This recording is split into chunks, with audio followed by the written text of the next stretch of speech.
Welcome to Accelerate Your Business Growth, where we're exploring all sorts of business topics. Experts from around the world join me, your host, Diane Helbig, for a conversation where they share their expertise with all of you. Take what you need when you need it.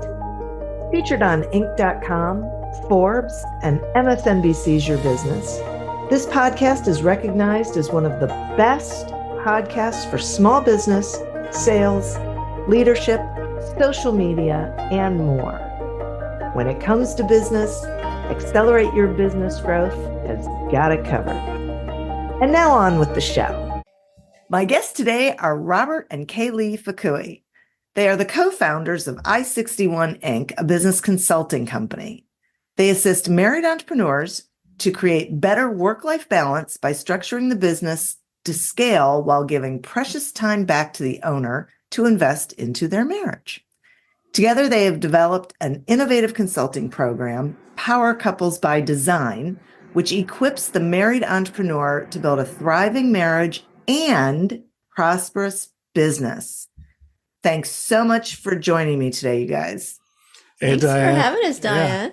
Yeah. I am thrilled. So, when we think about successful entrepreneurs, I think they are like everyone else, where sometimes they look back and think, you know, I wish I had done things differently. Do you find that there are like common regrets that successful entrepreneurs have? Yeah, good question. Actually, there's a book out. It's not specific to entrepreneurs, but the entrepreneur regrets are very similar to this. But Bronnie Ware wrote a book. She's a palliative care nurse, wrote a book called The Top 5 Regrets of the Dying. And it's very much in similar with entrepreneurs too. It's always about how they took care of themselves, how they lived a life true to themselves, not from others' expectations. And the regrets are working too hard and not having time with family, not having time with friends, not expressing their feelings. Those are some of the top regrets that were expressed in that book from her findings with some of her patients that were end of life. But I also saw, I think, an Entrepreneur magazine a while back had some regrets about entrepreneurs, and it was very, very similar. It was always not about regretting that they didn't achieve more in life, with more money or wealth or, business or whatever. It was always about the personal and the relational side. Yeah, boy, that just makes so much sense to me. It's unfortunate. And so that's why I'm glad we're having this conversation. So let's talk about striking, this work-life balance thing and meeting competing demands. Is that really possible? Yeah. And first, it's always about how you define that. I think that's the big issue, because people think, work-life balance is about how much time you spend in each area. And that's not the issue, because clearly you won't be able to spend equal amounts of time or the exact amount of time. It's about the qualitative time, how much quality time you have, how much intentional time you have. Like when you're like during the day, right? When we're busy and I might be talking to Kaylee, but we're not spending like quality time.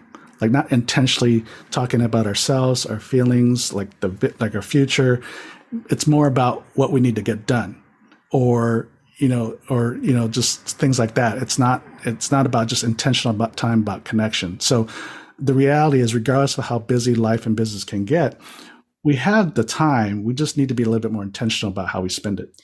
Well, too, and you can have different seasons of your business where you're going to be super busy. You're launching a new product, you have a new marketing strategy or a campaign. It's going to take a lot of time.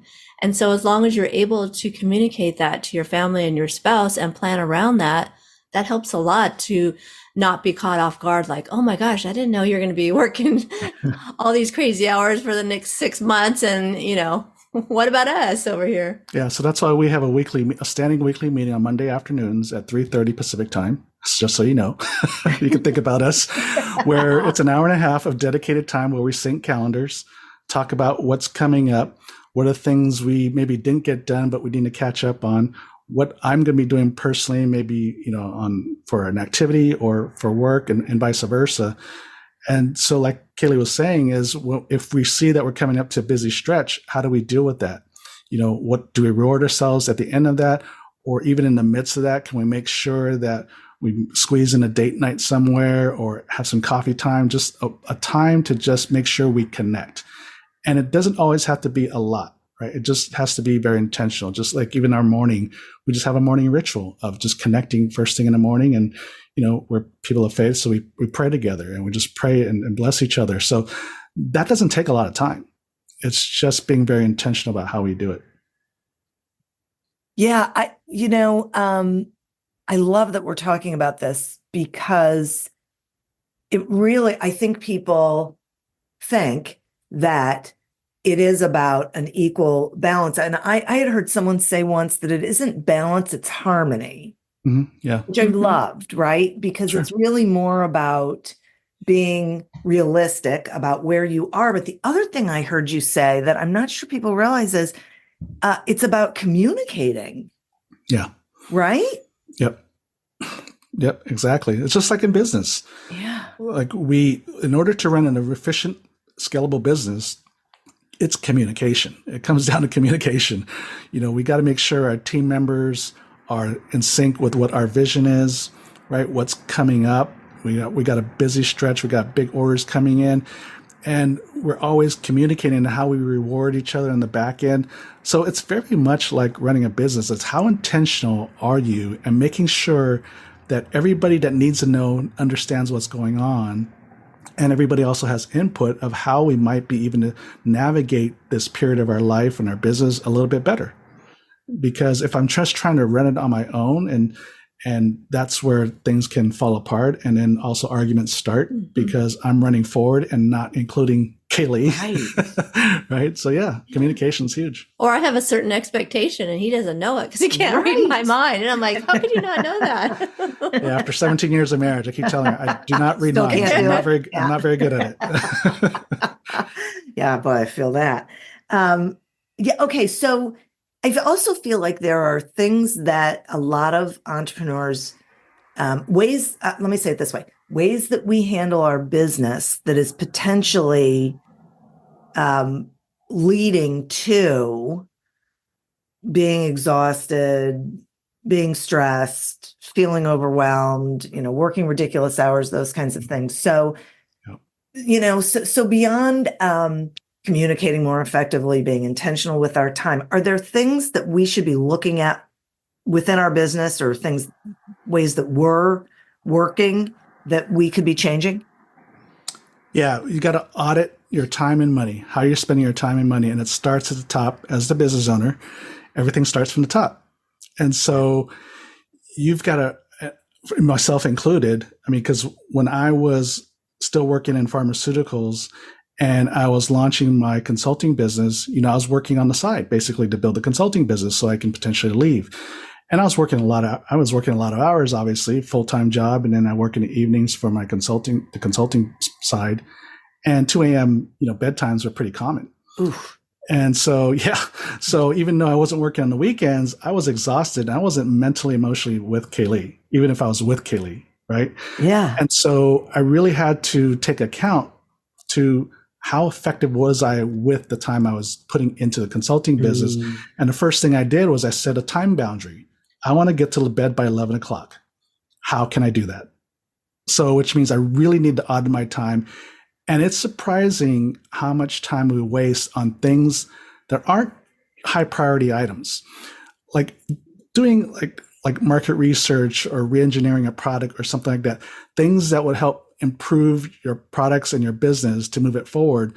But those things are a long-term issue. And because of that, we pay attention just to the immediate need. That needs to get done, like, text, emails, invoicing, that kind of stuff. Right. You need to do it, but it doesn't necessarily move the business forward long term. So because of that, we tend to kick that stuff down the road a little bit. And therefore, we just respond to things. And sometimes we need to put some of those immediate needs aside because they're not necessarily urgent. We think it's urgent, but it's not as urgent as we think, so that we can focus on the high priority times that'll move things forward. So I had to do it. We do that with our clients. It's like, okay, what are the high priority items you as the business owner should be doing? And with the rest of it, how can we automate, delegate, or eliminate some of those issues? So there's a lot of obviously software and technology out there now that can streamline, makes things faster.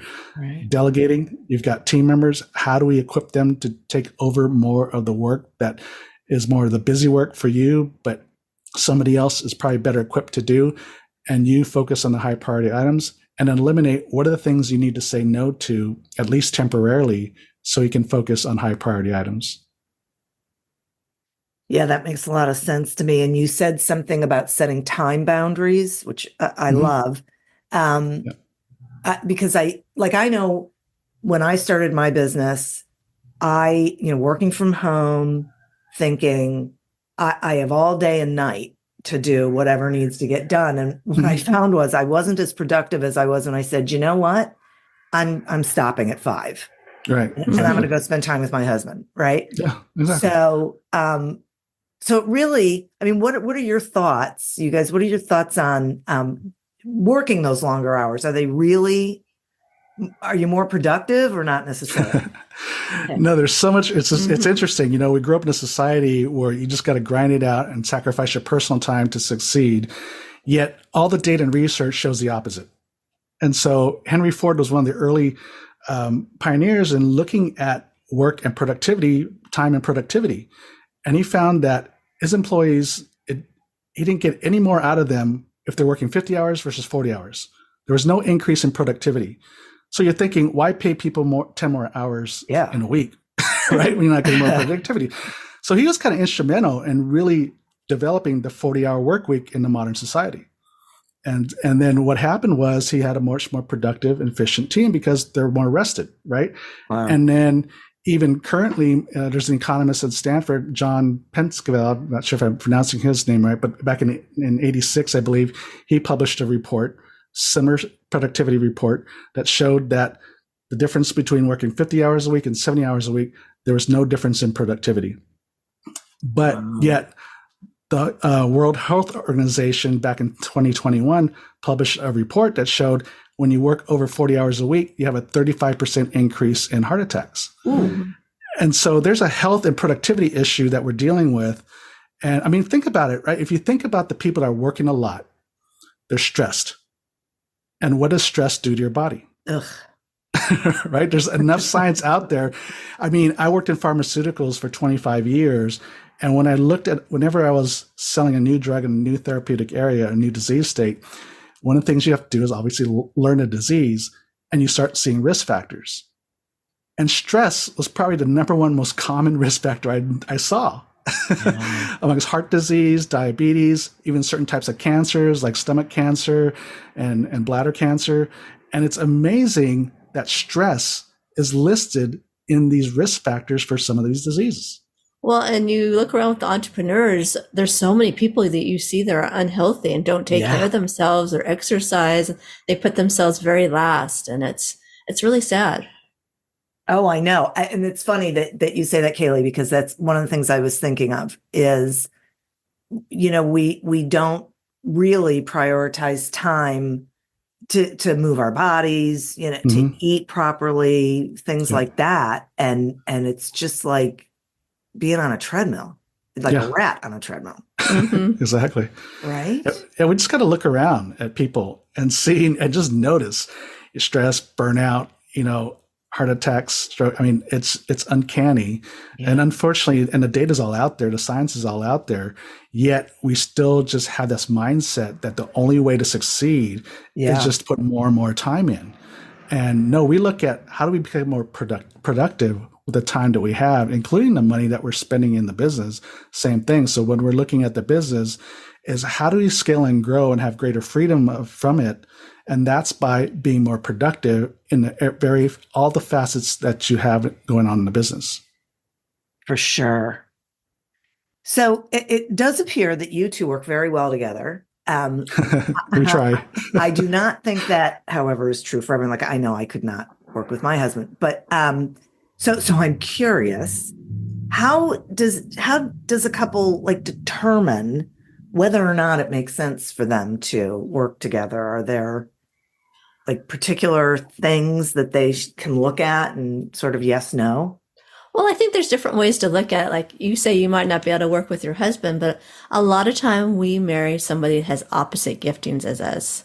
And if we put them in the right position or give them something they love to do, as opposed to we just need to fill that seat, then it causes a lot of strife and turmoil. But if they're doing something like, say, you need some graphics in and your husband just loves that just lights him up, and you asked him, hey, honey, do you mind doing some graphic design work for me? He'd probably say, sure, fine, and love it. And then you would be happy because he's happy and you got what you wanted, as opposed to putting in somebody in a seat that there's something they hate. Yeah. And then the other aspect is just knowing how to do conflict. So we tell couples, especially if they're not working together, we got to make sure it's right fit, right? In position, like Kaylee was saying, we don't want to just put them in a position just to fill a seat, because I did that with Kaylee and it didn't go well. But again, it's all about fit, just like you would hire anybody else for your business, right? You look at the resume, is it a fit for the job? And you interview them. But we said that the fear of conflict shouldn't be the reason why you don't work together. So when you're married, right, we have moments of conflict. And so the fear is, like, for me, when I started the consulting, when Kaylee was asking if she could help, I feared conflict. So I said no. So it wasn't because I didn't think she would help me. That wasn't the case. It was the fear of conflict, which is what a lot of couples that don't work together think about, right? It's not going to be good because all we're going to do is fight, which could be true if you don't know how to do conflict. And so why we work well together and why the couples that we counsel work well together is the first thing we do is, how do we do conflict better? How do we be able to come to agreement? And the reason we tend to have these disagreements that become big conflicts is because we take things too personal. Yeah. Like if Kaylee brings a matter to me about the business, I might get upset because she triggers me because I think she's criticizing me, where an employee or contractor could bring the same issue to me where it's not an issue. We just figure out how to make it work. Right? But because Kaylee's bringing it to me, sometimes I think of it as criticism because we take it personal. And so that's kind of what happens when couples work together, is those moments of conflict isn't usually about an argument or disagreement about the issue that we're talking about. It's usually about some kind of emotional trigger, because unfortunately we come with emotional baggage into working together as husband and wife. That makes a lot of sense to me. I get that. That's interesting. You guys have a concept called recipe for success. Will you talk to us about, what that is and really how it can help an entrepreneur have a better balanced life and successful business? Yeah. So I think that's kind of the key to having work-life balance, is to address 4 areas of our life. And that's our self, our relationships, our business, and then our wealth. So we talked about self, right? We don't as entrepreneurs, we don't tend to take care of ourselves. We're the last people we take care of. Yeah. Yet we're the most important piece to this, right? For the business to run and the family. Yeah. Right? How ironic that the most important piece to, like, if you're having a relationship with husband and wife, I'm kind of important to this relationship, right? So I should be healthy. And as a business owner, I should be healthy, right? And we build wealth. So the very core piece to this issue as me as an individual to have greater work-life balance and to live a more fulfilled life, I need to take care of myself first, physically, mentally, emotionally, and spiritually. That's number 1. Number 2 then is your relationships. My relationship with Kaylee. We don't have kids, but a lot of people have kids. And if you're single, for those that are single, your parents, your siblings, whatever, you might have some close friends, right? Yeah. So how healthy are those relationships around you? Because at the end of the day, right, like the top regrets, like you can have a great business, but if nobody cares, right? And it can be really lonely as an entrepreneur as well. So you really need those friendships and the family and the connections to keep you going. Right. Yeah. And then the wealth piece, we talk about wealth building is not just about producing income. The money coming in is great, but what do you do with the money? So investing it into something that appreciates, like stocks or mutual funds, or like we also invest in real estate, things that literally take almost no time, right? It's just about putting money in consistently and let it grow. And it's not about the amount of money. It's the fact that you do it and do it consistently. And that leads to building wealth, because if you put $500 a month into a high growth mutual fund or something like that at 10% interest a year, 30 years, that's $1 million. And so it's about consistency. It's not about necessarily how much. And when I first started my first company at Coca-Cola when I was 25, I was only making $30,000 a year. So I started with $200 a year into my 401, or $200 a month into my 401k. And that's where I started. But then obviously as my income grew, I put more money in. Right. So you just got to get started. And so that doesn't take a lot of time. So when you look at yourself, relationships, and wealth building, it doesn't take a lot of time. It's just more about being intentional. And then you still have a good amount of time to work in the business. And then it's about how productive you can be with the time and money you put into the business. Yeah. Because like you were saying, with being productive, sometimes we can just be busy being busy. Yeah. You know, you ask people how you're doing. Oh, I've been busy. I'm like, I don't want to be busy. I want to be productive. Yeah. You know what I mean? Like that we wear like a badge of honor. Yeah. And so I think there's a lot of time wasters, at least for me out there, and it's easy to get sucked into them. Yeah. That's why when I really need to dig my head in or put my head down to get some work done, I put the phone in the drawer. I turn off the ringer and put the phone in the drawer, right? Because I get tempted to just pick up the phone just for nothing, right? I mean, it's not even ringing. There's no notification going off. But for some reason, my hand starts to gravitate towards the phone. Sure. And just those few seconds seems to turn into a few minutes. Right? Yeah, you'd be surprised. Like if you start keeping track how many minutes you've been on social media and different things like that, you'd be like, oh my word, I had no idea I was spending 20 hours a week or whatever it is. It's a rabbit hole. Mm-hmm. Yeah, I know. I unfortunately, I can think of nights when I couldn't sleep. And so I started scrolling like Instagram, and 2 hours later, I was still scrolling Instagram. It's like, what am I doing? I should be sleeping. Mm-hmm. Yeah, exactly. Oh, yeah. So I hear a couple of overarching themes here, which I love. Being intentional, which was my word of 2023. So I'm really loving that. Oh, so is mine. Yes, it is.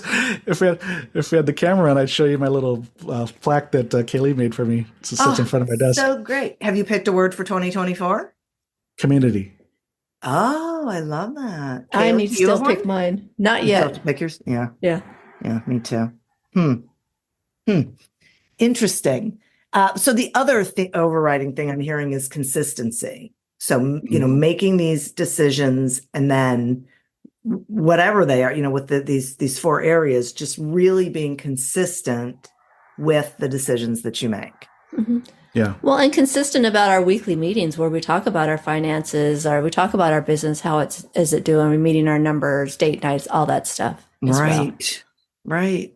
Yeah, I think that's a biggie, right? Because that's an easy thing to let go if you get if you're being really productive in the business or something, or there's a project that you're working on and you have to commit to it.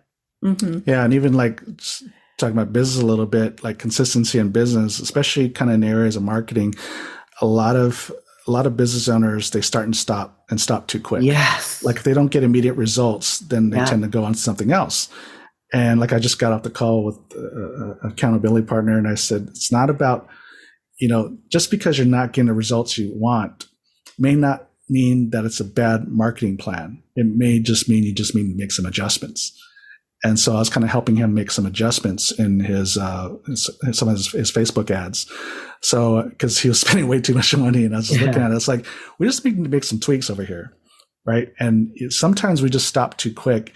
And we can waste and spend more money just because we start and stop, versus looking about what are some of the adjustments we need to make in order to make this thing work better. Yeah, like what's working, what's not working. Right. Well, and you have to have realistic expectations too. Yeah, exactly. Yeah, especially with sales and marketing. Mm-hmm. Yeah, sometimes they have too high expectations, and they underestimate the amount of time it takes, and they overestimate how quick it's going to happen. Yeah, it's so true. Wow. I love this conversation. I'm so thrilled to have had the opportunity to have it with you. I think it's really valuable for all the listeners, whether they are a husband and wife team or they aren't, the things that you're talking about are really meaningful. So thank you so much for this. You're welcome, Diane. Thanks for having us. This is fun. Absolutely. Will you tell the listeners how they can find you, please? Our book is called The Tandem Married Entrepreneur's Guide for Better Work-Life Balance, and you can find that at thetandembook.com. And marriedentrepreneur.co is where our website is. And we also have some freebies for them, right, honey? You want to give that address? Oh, great. Just when you go on there, you can down. There's a link right up top for the work-life balance guide on there, right at the hero image right there in the front. For your listeners. Oh, great. On your website. Yes. Okay, great. I'll make sure that's there. Okay. And then our podcast is called Power Up Your Marriage. Power Up. Yeah, no, I had it right. Power Up Your Marriage and Business.